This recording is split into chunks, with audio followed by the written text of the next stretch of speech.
Good evening, everyone. Welcome to the first Rhode Island Art Educators exhibit at Warwick Center for the Arts. It's a thrill to have you all in our gallery space. My name is Danielle Salisbury, and I'm Executive Director here at WCFA. What you're seeing tonight is a collection of artworks of all media, as you can see, created by our dedicated art educators in Rhode Island. We are honored and thrilled to partner on this exhibit with the Rhode Island Art Educators. Rhode Island Art Education Association. And they have been very generous to bring goodie bags for all of the exhibiting artists. And I will introduce Jill Sear, who is on the board and is in charge of the exhibits for the educators. So Jill will have a few words about their process as jurors and curating this show. And then after that, we'll announce some awards. Okay, so welcome, Jill. Do you want to come on up here? We can have the mic. Perfect. Good evening, everyone, and welcome to the exhibit. I'm here on behalf of the board of the Rhode Island Art Educator Association and our president, Susan Kalenda, who couldn't be here tonight, but of course, I'm going to bring, greetings from her. We are really appreciative to the Warwick Center for Fine Arts and all that they've done to help this come to fruition and this craziness of this past year. So with great excitement, and we welcomed you to the show, and Anita Thompson, who is an art educator at the Lincoln School, and I had the great pleasure of adjudicating this show. The artwork displayed tonight is especially dear to us because it represents not only these fantastically talented artists, but our Rhode Island art educators too. This diverse exhibit showcases a range from beautifully rendered compositions to abstract and 2 and 3D dimensional artworks. We enjoyed reviewing your entries and admired your ideas and personal techniques. The show in its entirety is a celebration of your artistic vision and the dedication to your craft and profession. And Anita would also like to add that she was so thrilled when Danielle approached her last year and suggested this show.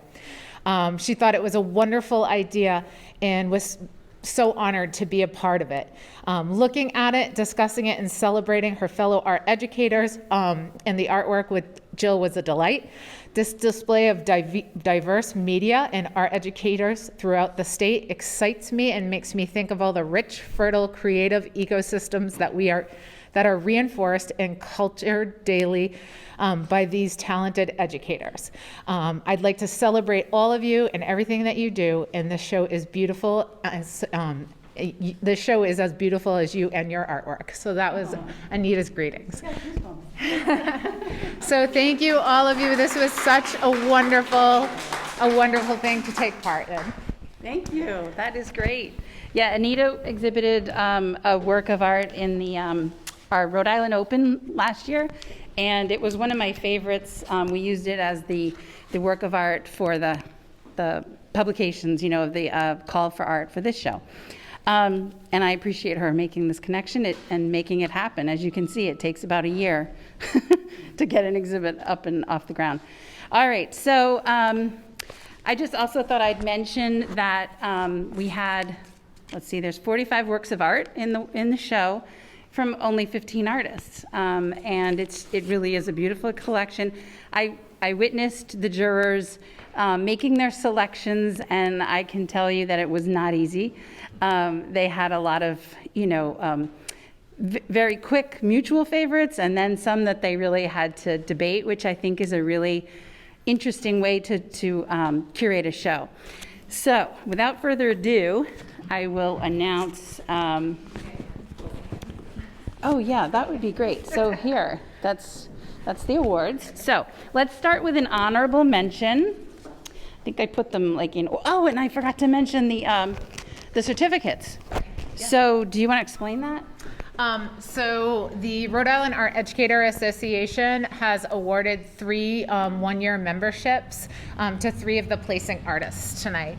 If you receive a certificate from the Rhode Island Art Education Association, you will have a 1-year membership, which is valued at $100, and you will be getting a follow-up email from Susan Kalenda, our president, of how to redeem that. So congratulations to those. All right, so very cool. So the first one, let's start with, is goes to Aileen Quinn for her watercolor piece right here, Still Life with Apples. And amazingly, Aileen is not here tonight. She's actually off painting in New Mexico. I know, which is like so random. But anyways, congratulations. We're very proud of Aileen. She teaches watercolor classes here and does a monthly Wednesday watercolor if anybody would like to participate in her class. So the next honorable mention goes to Laura Lee Brady for Easter Sunday, which is right here.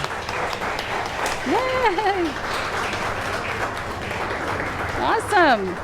Congratulations. Congratulations. Okay, and then another honorable mention. Wow, they're all in this corner, and that's not planned. Goes to Rebecca Hamilton Stockdill for The Boys on the Lift.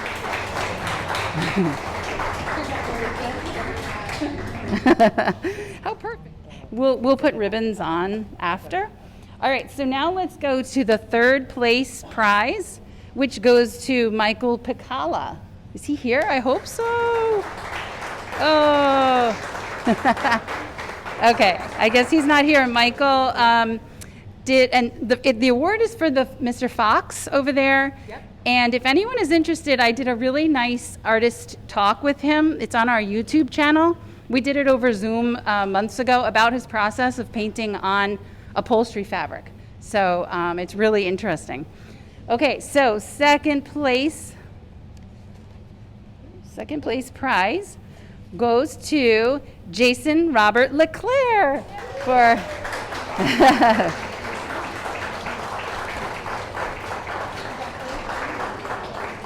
yeah, and actually, not to put you on the spot, but would you mind just explaining to our guests what the piece is? Like, because it is an interesting combination of media. So I'll give you that. The piece is collage and acrylic. It started with a substrate of the novel Treasure Island, which I tore the pages out of and then applied with acrylic and acrylic medium. Then it sat for 2 years because I didn't know what the heck I was ever going to do with it. After that second year, I was thumbing through my reference photos and I found that sunset. And I knew I had to make my own Treasure Island.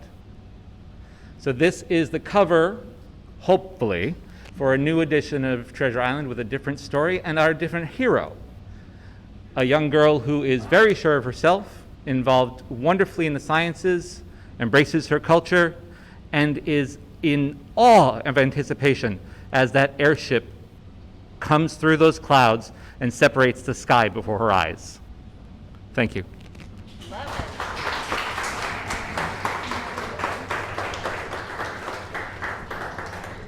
Yeah, that is great.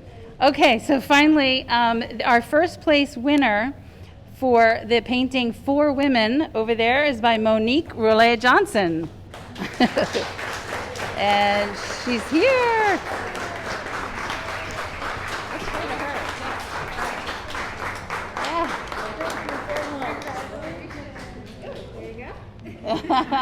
And would you like to say a few words about it? Sure. Okay. Great. Good evening, everyone. My piece, For Women, is actually from a series. It's a series that I did called Lyrical Warriors. And these were women who used their voices, their songs during the civil rights movement to enlarge and let people know what was actually going on as performing artists. So the woman that I chose for this piece, For Women, it was Nina Simone.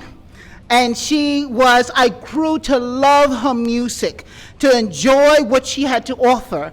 And so if I can just talk about the piece a little bit, the piece is done in blues because, again, this was a time of tribulation and still is a time. It's almost like we're living back in that time now, and I don't want to get political. But nevertheless, it seems like we're back there. And so in looking at this and doing this piece, she talks about these 4 women in different generations that they all existed. So if you have the woman at the far top, which has the mask-like kind of drawings on her face and the markings, she is the woman that came over from Africa, who was stolen from Africa and brought here. She was then bedded down with her master, where she produces Seraphina, who has the nice long flowing hair and the sharp nose, because now she's taking on more Eurocentric looks. So she's now coming from an African persuasion down to something a little bit more European. Then, of course, Seraphina, she is bedded down so that she can create more women, so that she can perpetrate and continue the system that is going on. So you have her here, and so, of course, what does she use? She has the mouth. She has to be beautiful so that she is treated in a certain way. And then, of course, at the top, where you see, if you can look embedded in the top, you have the woman who has the afro. Her Peaches comes out of the 60s and the 70s, the dashiki wearing woman, the woman with the big hoop earrings, the woman who says, although my name is Peaches, I'll cut you if you mess with me. That's Peaches. I have the frame done very slender because all of these women, regardless of the hardships that they existed in, they always seemed to be enclosed or trapped in a situation. They made the best of the situation where they existed. They seemed to be closed in, almost like people are being closed and not wanting you to spread your wings and be all that you could possibly be. And then you have of course, the lacing. Because although we are strong, and although we can hold our own, and although we are women, and although we are strong and powerful, we still want to be delicate, because we are delicate. And so, like lace, it's strong, can endure, beautiful, and delicate. So that's what this piece is about. And anytime you see the nighttime or the night scene in one of my pieces, it's because you want to know of me, but you really don't want to know me. And that's why it is called 4 Women by Nina Simone. Thank you all so much for your time. And thank you all for this. Thank you. I'm so appreciative. Thank you. Thank you. Congratulations. All right. Thank you. Enjoy the show.